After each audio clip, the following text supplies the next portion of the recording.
नाज़रीन आदाब, सियासत टीवी में आप सबका इस्तकबाल है। मैं हूँ फरजान अहमद। मेरे साथ स्टूडियो में इस मौके पर ख़ास मेहमान मौजूद हैं। डॉक्टर हरिओम IAS है, 1997 के बैच से आपका ताल्लुक़ है और उत्तर प्रदेश के शहर अमेठी आपका मुकाम है, वतन है।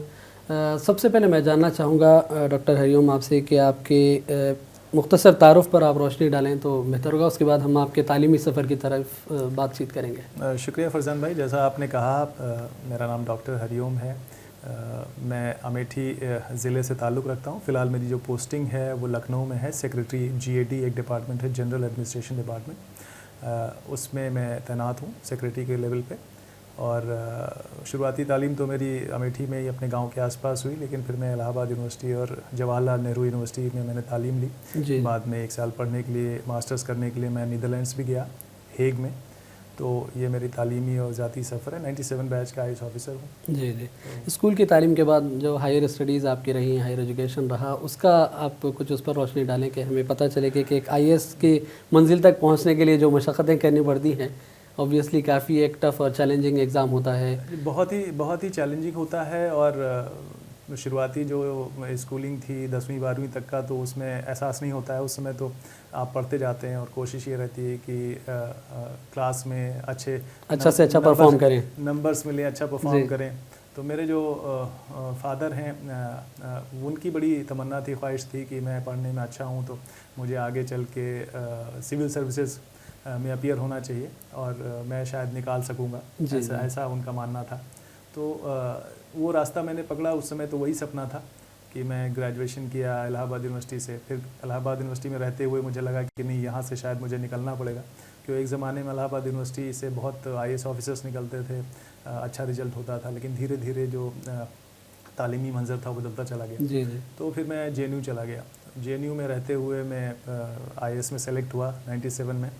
तो ये खुशकिस्मती थी कि मेरे जो पिता हैं, उनका जो सपना था वो मुझसे पूरा हुआ। एक स्टूडेंट के बतौर में वहाँ तक पहुँचा। एक बेटे से जो उन्होंने उम्मीदें बानी थी उस पर आप पूरा उतरे। जी, निश्चित तौर पर। आप कितना वक्त लगाते थे सिविल सर्विसेज इम्तिहानात की तैयारी के लिए? औसतन 24 घंटे में एक आदमी 6 घंटे और 7 घंटे तो सोने में निकाल देता है। देखिए, मैं ह्यूमैनिटीज़ का स्टूडेंट था शुरू से। मैं अदब, हिंदी साहित्य मेरा सब्जेक्ट शुरू से रहा। हिस्ट्री का स्टूडेंट था, पॉलिटिकल साइंस मैंने पढ़ा। ग्रेजुएशन में आने के बाद पॉलिटिकल साइंस हिस्ट्री था। मैंने PG जो है वो MA और MPhil, फिर बाद में PhD सर्विस में आने के बाद हिंदी साहित्य से ही किया।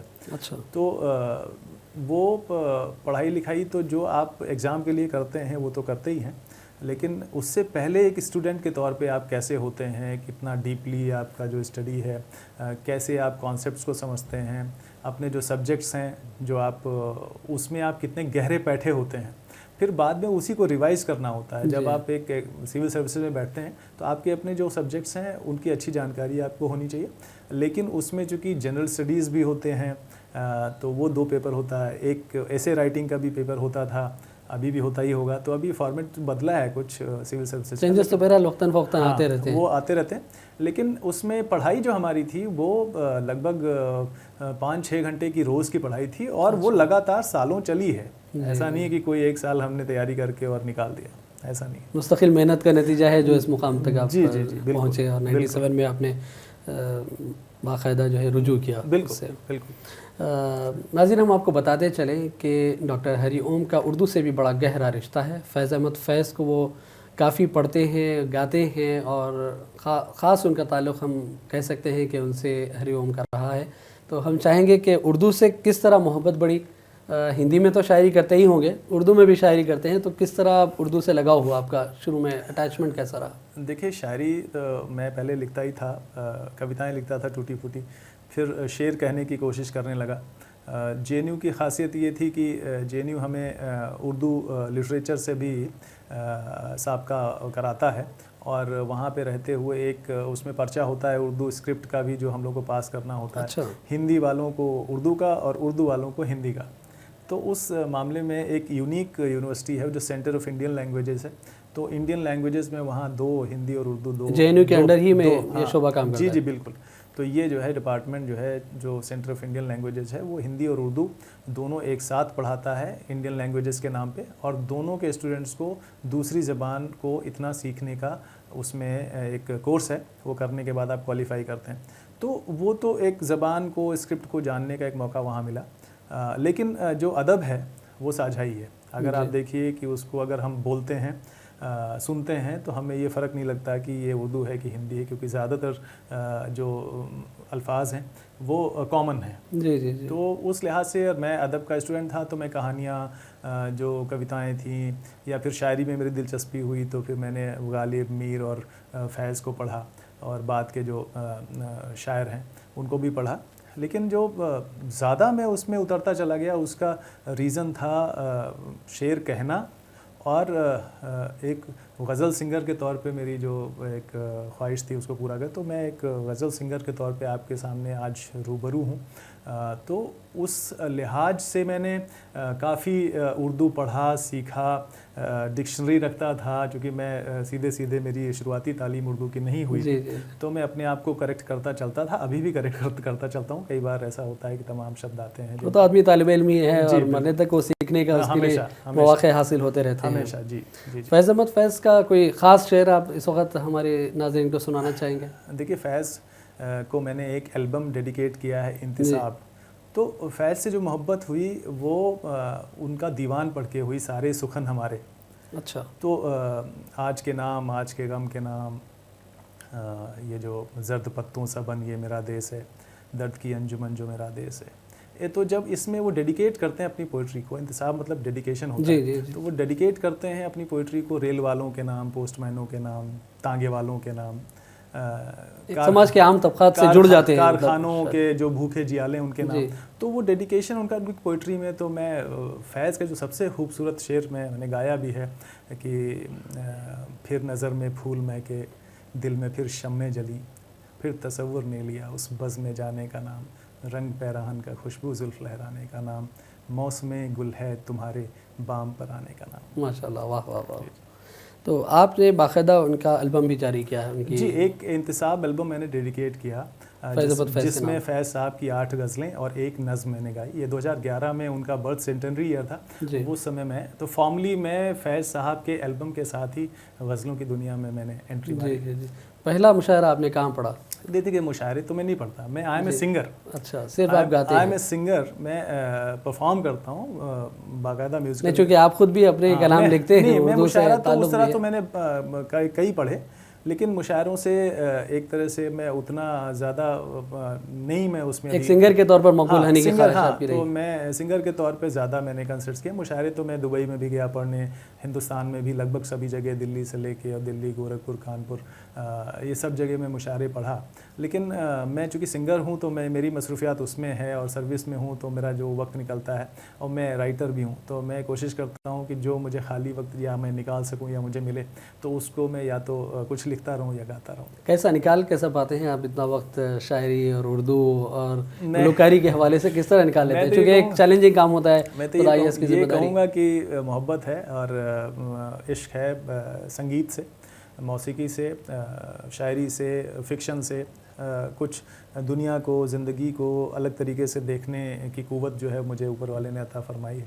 तो मैं उस वजह से लगातार लिखता रहता हूँ। और गाने में भी मैं चाहता था कि जब मैं गाने की दुनिया में आऊँ, एक ब्यूरोक्रेट, एक पढ़ा लिखा इंसान जब गायकी में आए तो वो एक ख़ास मेयार तय करे। तो फैज़ साहब को मैंने गा के शुरुआत करी।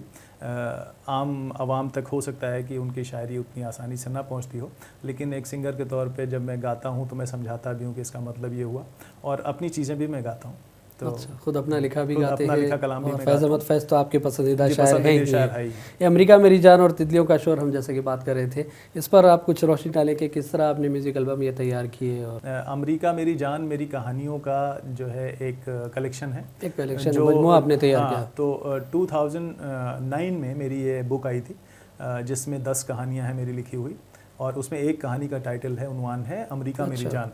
तो अमेरिका मेरी जान कहानी मोटिवेशन क्या था, मतलब इस मजमूए को लिखने की जानिब? मैं कहानियाँ भी लिखता रहा समय समय पे, तो शायरी और कविताएं लिखने के साथ साथ कहानियाँ भी लिखता रहा। तो ज़िंदगियाँ मेरे, चूँकि एक मैं पब्लिक सर्वेंट हूँ, तो मैं फील्ड में रहा, कलेक्टर रहा बहुत ज़िलों में, तो आम आवाम की ज़िंदगियों से रूबरू होने का, सबका हासिल करने का मौका मिला मुझे।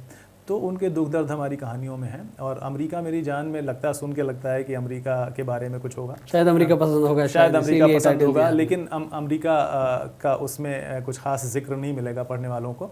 ये कहानी शायद इसलिए इतनी ज़्यादा मशहूर हुई कि अमेरिका मेरी जान जो शब्द सुन के लगता है, जो टाइटल, वैसा कहानी में नहीं मिलेगा। कहानी एक छोटे से कस्बे की है जिसमें माइनॉरिटीज़ के बहुत गरीब एक फैमिली को केंद्र में रख के कहानी लिखी गई है।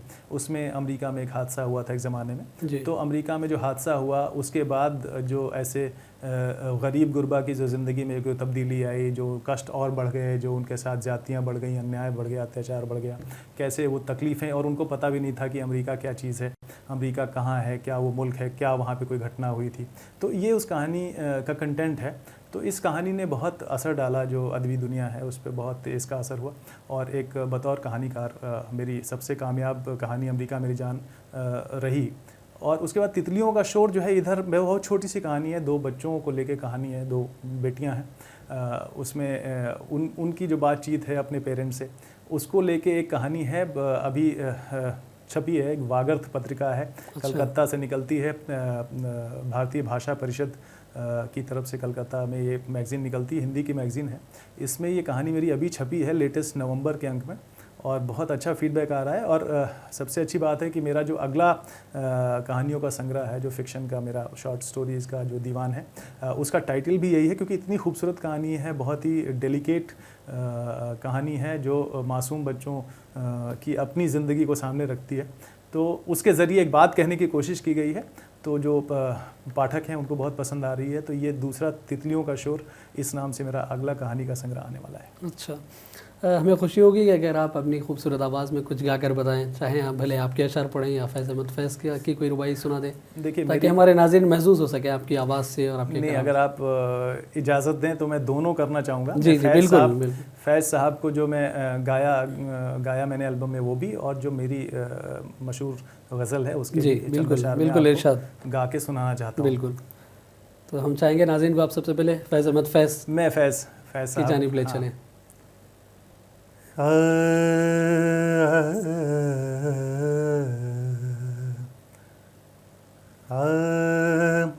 शामे फ़िराक़ अब न पूछ, आई और आके टल गई।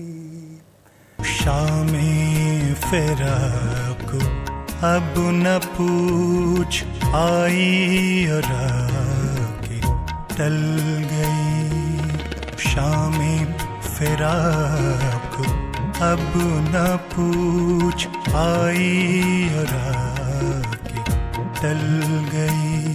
दिल था कि फिर बहल गया, जान थी कि फिर संभल गई। शामे फ़िराक़ अब न पूछ, आई और आके टल गई।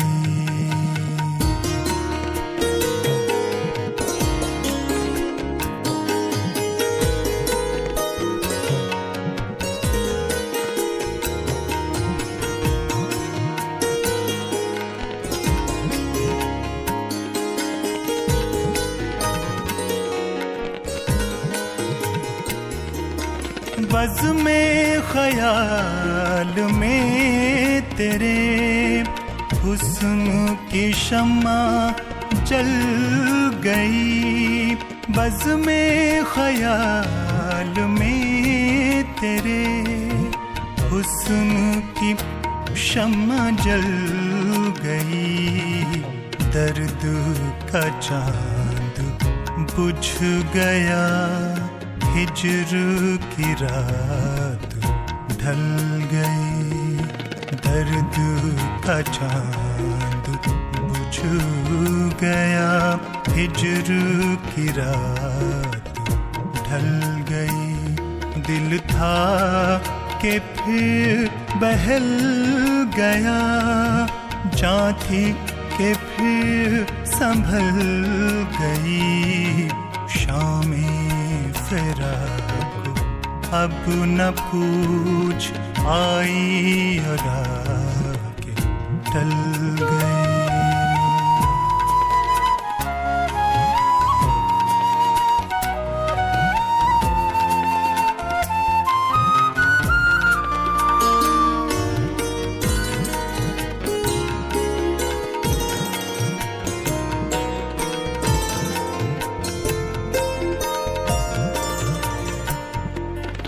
जब तुझे याद कर लिया, सुबह महक महक उठी। जब तुझे याद कर लिया, सुबह महक महक उठी। जब तेरा गम जगा लिया, रात मचल मचल गई। जब तेरा गम जगा लिया, रात मचल मचल गई। दिल था कि फिर बहल गया, जान थी कि फिर संभल गई। शामें फिराक अब न पूछ, आई और आके टल गई।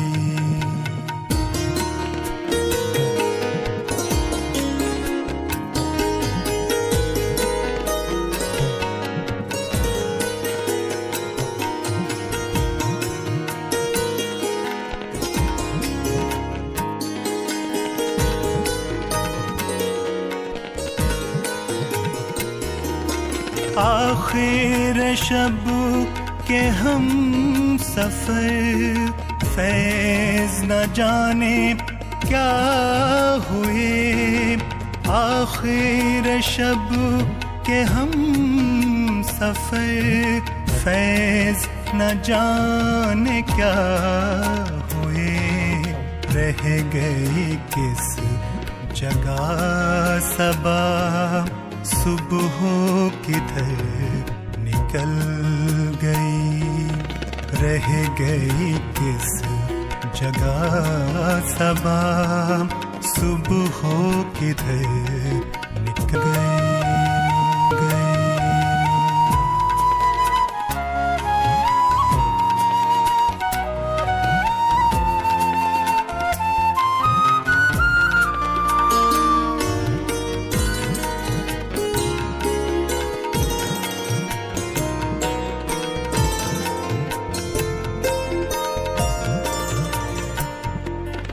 जब तुझे याद कर लिया, सुबह महक महक उठी। जब तुझे याद कर लिया, सुबह महक महक उठी। जब तेरा गम जगा लिया, रात मचल मचल गई। जब तेरा गम जगा लिया, रात मचल मचल गई। दिल था कि फिर बहल गया, जान थी कि फिर संभल गई। शामें फिराक अब न पूछ, आई और आके टल गई।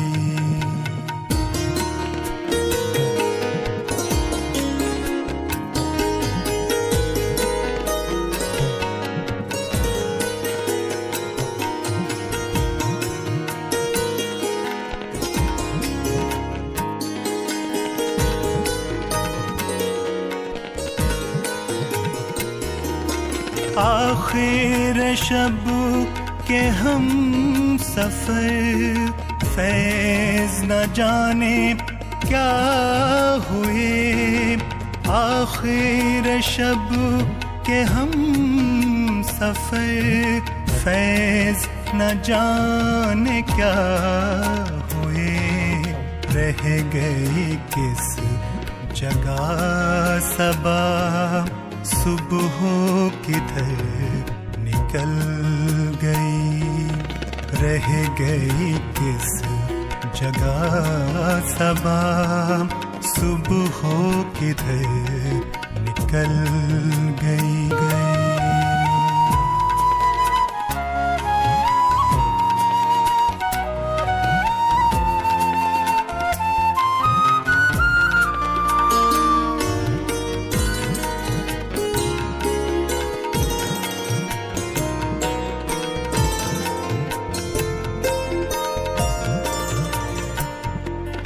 जब तुझे याद कर लिया, सुबह महक महक उठी।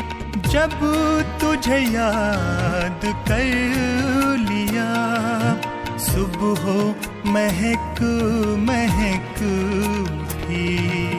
जब तेरा गम जगा लिया, रात मचल मचल गई।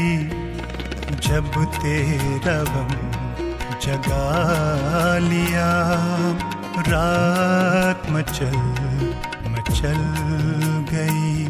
दिल था कि फिर बहल गया, जान थी कि फिर संभल गई। शामें फिराक अब न पूछ, आई और आके टल गई।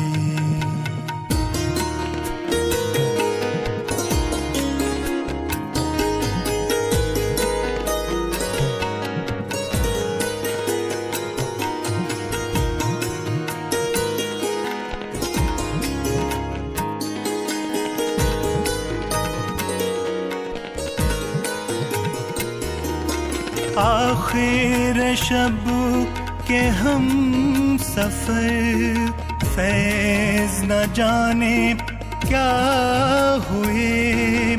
आखिर शब के हम सफर, फैज न जाने क्या हुए। रह गई किस जगह सबा, सुबह किधर निकल गई। रह गई किस जगह सबा, सुबह किधर निकल गई। दिल था कि फिर बहल गया, जान थी कि फिर संभल गई। शामें फिराक अब न पूछ, आई और आके टल गई। ये तो क्या बात है, क्या बात है। शाम फिर आके आई और मत ये पूछ, आई और आके टल गई। फैज साहब की ये गज़ल जो है मैंने गाई अपने एल्बम में। जी जी जी। और भी गज़लें गाई हैं। मैं एक अपनी बिल्कुल बिल्कुल इरशाद कीजिए। आपकी आवाज़ भी हमारे नाज़रीन सुनना चाहेंगे। जी जी। नहीं, ये मेरी आवाज़ थी। मेरी शायरी ये है। मैं तेरे प्यार का मारा हुआ हूँ, मैं तेरे मार का प्यार हूँ, मैं तेरे प्यार का मारा हुआ हूँ। सिकंदर हूँ मगर हारा हुआ हूँ। सिकंदर हूँ मगर हारा हुआ।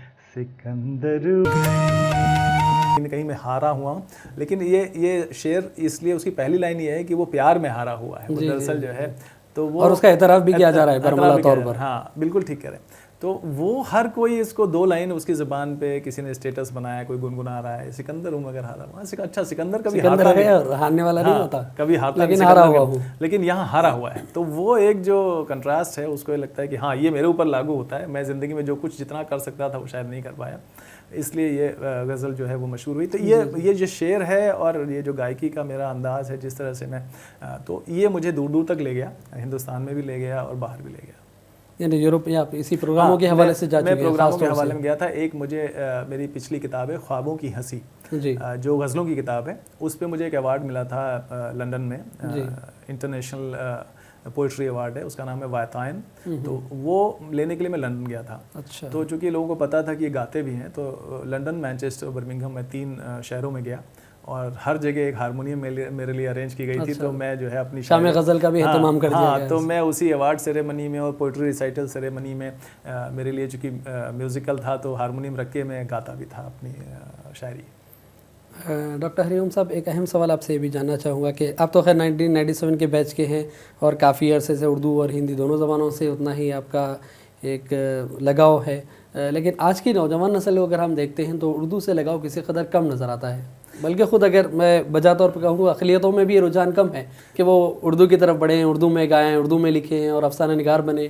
देखिए, नई जो जनरेशन है उसके सामने कई चुनौतियां हैं। सबसे बड़ी चीज़ तो ये है कि वो अपनी जो तारीख़ है, अपनी जो ज़बान है, अपनी जो ज़मीन है, तहज़ीब है, उससे मैं सोचता हूँ कि थोड़ा सा वाक़फ़ियत उसकी कम है और उसकी तालीम जो है वो अलग तरीके से होती है। उसमें इंग्लिश बताया जाता है कि अंग्रेज़ी बहुत ज़रूरी है, तो अंग्रेज़ी सीख लो और आपका भला हो जाएगा, आपका भला हो जाएगा, आपको नौकरी मिल जाएगी। भला होने से बड़ा सवाल ये है कि हर किसी को लगता है कि आज की तारीख में नौकरी लेना, तालीम और रोज़गार को एक दूसरे से जोड़ देते हैं, जोड़ दिया है। तो तालीम शायद रोज़गार के लिए ही रह गई है और रोज़गार में मारा मारी है, चूँकि रोज़गार उतने हो नहीं रहे हैं जितनी आबादी है, पढ़ी लिखी आबादी है। तो लोग और फिर वो एक जो बाहर की कल्चर है, कहते हैं ना कि किसी मुल्क को ख़त्म करना हो तो उसकी कल्चर को ख़त्म कर दो, उसकी ज़बान को ख़त्म कर दो, उसकी तहज़ीब को ख़त्म कर दो, तो वो कॉपी करने लगेगा, आपके पीछे पीछे चलेगा। बिल्कुल बिल्कुल। तो जो बड़ा मुल्क है वो हमेशा यही चाहता है ना कि आप उसके पीछे पीछे चलिए। हम बड़ी तहज़ीब को फॉलो करें, हम बड़ी सिविलाइजेशन है, हमारी ज़बान बहुत बड़ी है, हमारा लिटरेचर बहुत बड़ा है। तो ये जो बात है, तो उसमें उस ट्रैप में आप आते चले जाते हैं और जिसके अंदर मानसिक गुलामी जो बात कहते हैं ना कि मानसिक गुलाम है मानसिक तौर पे, तो वो नई जनरेशन को ये सीखना होगा कि हमारी जो अपनी तहज़ीब है, हमारी जो अपनी ज़बान है वो बहुत मज़बूत है। आप देखिए कि दुनिया में जितने भी तरक्की करने वाले मुल्क हैं, चाहे वो यूरोप के हों, चाहे साउथ ईस्ट उसके हों, साउथ ईस्ट एशियन जो कंट्रीज़ हैं, चाहे जापान है, कोरिया है, चाइना है, आप यूरोप का हर एक मुल्क उठा के देख लीजिए, कोई दूसरे मुल्क की ज़बान नहीं बोलता। और वो सारे जर्मन हैं, चाहे फ्रेंच हैं, चाहे जो है वो अपनी ज़बान से अपनी ज़बान से बोलते हैं और अपनी ज़बान में उन्होंने तरक्की करी है। चाइना ने तो मतलब गूगल और फेसबुक ये सब भी अपना बनाया है, इन्होंने इन पर डिपेंडेंस नहीं है। तो आप आज की आवाम को मैं कहना चाहूँगी, आप अंग्रेज़ी सीखिए। हमारे जो बुज़ुर्ग थे, जो फ्रीडम फाइटर्स थे, उन सब ने भी अंग्रेज़ी सीखी थी। जी वो अंग्रेज़ी तो या कोई भी ज़बान जो है वो एनलाइटनमेंट का, नॉलेज का एक बड़ा संसार, एक ज़रिया है, एक ज़रिया है, आपका संसार एक खोलती है। जी बिल्कुल। तो लेकिन आप महदूद ना रह जाइए, आप इंग्लिश में महदूद ना रह जाइए। आप कह रहे हैं कि उर्दू से वाक़फ़ियत कम है, मैं कहता हूँ कि हिंदी से भी वाक़फ़ियत कम है। बिल्कुल, क्योंकि हिंदी वालों को हिंदी नहीं आती, उर्दू वालों को उर्दू नहीं आती, जिनको हम समझते हैं कि इनको उर्दू आनी चाहिए, और वो कहते हैं कि उनको अंग्रेज़ी आती है, तो अंग्रेज़ी भी उनको क्या आती है तो वही जानते हैं। तो अगर काम चलाऊ तरीके से हमें अंग्रेज़ी काम चलाऊ चाहिए, लेकिन हमें अपनी ज़बान बहुत अच्छी तरह से चाहिए जानना। बिल्कुल बिल्कुल। तो अपनी ज़बान पे उबूर चाहिए। हाँ, फिर आप दीगर ज़बानें भी सीखिए, आप सीख लीजिए। आप फिर हिंदी उर्दू ही क्यों, आप तेलुगु सीखिए, तमिल सीखिए। जितनी आपकी वुसअतें होंगी आपकी, उतनी ही आपका संसार बढ़ेगा, आपकी शख्सियत जो है उसमें निखार आएगा। बिल्कुल, बड़ी बेहद खुशी हुई हमारे को कि आपसे बातचीत हुई हरिओम साहब। आखिरी में एक और हैदराबाद के हवाले से आप क्या कहना चाहेंगे? हैदराबाद का दौरा आपका कैसा रहा? पहली मरतबा, जैसा कि आपने जी, मैं पहली मरतबा हैदराबाद पहली मरतबा मैं आया हूँ और ये शहर जो है मुझे अपनी लखनऊ की याद दिलाता है, ख़ास तौर से जिस तरह से आर्किटेक्चर है, हिस्ट्री है, तारीख़ है, ज़बान है, जिस तरह से मोहब्बत है लोगों की, तो वो मुझे यहाँ भी दिख रही है। लखनऊ की तहज़ीब यहाँ भी झलक रही है, क्योंकि निज़ाम एक रियासत रही है, तो हमारे यहाँ भी नवाबों का शहर बोला जाता है। ये निज़ाम का शहर निज़ाम है ये, तो यहाँ पे जो आर्किटेक्चर है, तो वो उसका असर लोगों पे भी है। जो एक रिच हिस्ट्री रही है, तारीख़ रही है, उसका असर है और मोहब्बत लोगों के जहन में है, मुझे लगता है। तो ये चीज़ मैं शायद लेके जाऊंगा अपने साथ। जी, बेहद शुक्रिया डॉक्टर हरिओम साहब।